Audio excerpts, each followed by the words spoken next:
Welcome to the Tech Egg. Don't get scrambled. Enjoy the video. Before updating an iCloud backup, you must confirm a few prerequisites.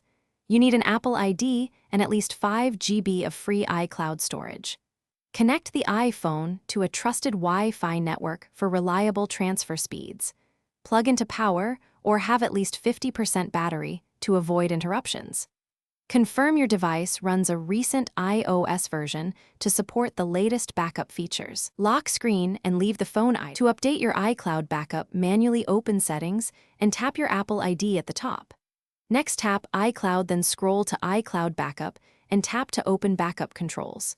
Ensure the iPhone is connected to Wi-Fi and plugged into power before starting. Tap Backup Now to begin a manual backup and lock the screen while it runs.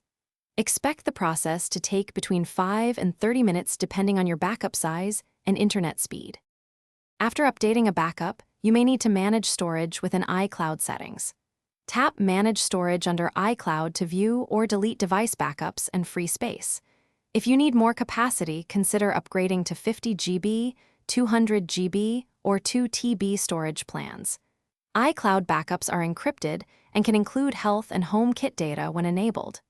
To restore, erase the iPhone and choose Restore from iCloud Backup during setup to retrieve your updated backup. Thanks for watching. Consider subscribing if I helped unscramble your problems.